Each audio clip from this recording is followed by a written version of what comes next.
हिंदुस्तान के कई गांव में पीने के पानी के लिए तरसते लोग। मध्य प्रदेश में वाक़या मोदी सरकार पर कई सवाल। बच्चे कुएं में उतरकर पानी हासिल करने पर मजबूर।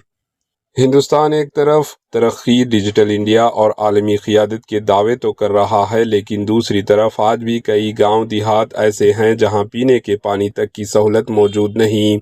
रियासत मध्य प्रदेश के ज़िले कारगोन के सरबत गांव से सामने आने वाली ये वीडियो हर इंसान का दिल दहला देने वाली है, जहां शदीद गर्मी के दौरान छोटे छोटे बच्चे अपनी जान खतरे में डालकर कुएं यानी पानी की बौली में उतरने पर मजबूर हैं।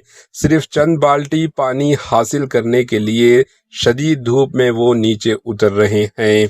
मुकामी लोगों का कहना है कि कई बार हुकाम से शिकायत की गई, लेकिन इंतजामिया ने कोई तवज्जो नहीं दी। पानी की शदीद किल्लत के बायस गांव के लोग रोजाना मुश्किलात का सामना कर रहे हैं।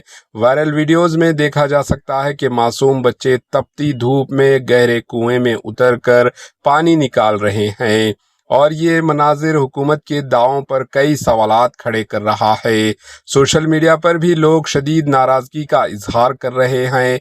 कई सारिफीन ने सवाल उठाया कि जब हिंदुस्तान के गांव देहातों में पीने का पानी मुयस्सर नहीं, तो फिर तरक्की के दावे किस हद तक सच हैं।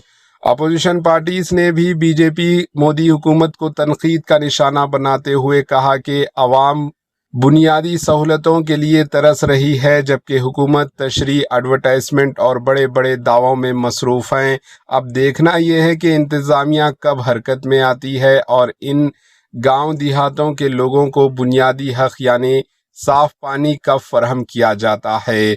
दूसरी जानिब हिंदुस्तान के prime minister Narendra Modi Italy के प्राइम मिनिस्टर मेलेनी को मेलोडी चॉकलेट भी तकसीम कर रहे हैं। यहाँ पर हिंदुस्तान के देशवासियों को पीने का पानी तो मुहैया कर पाते। Bureau report, H news.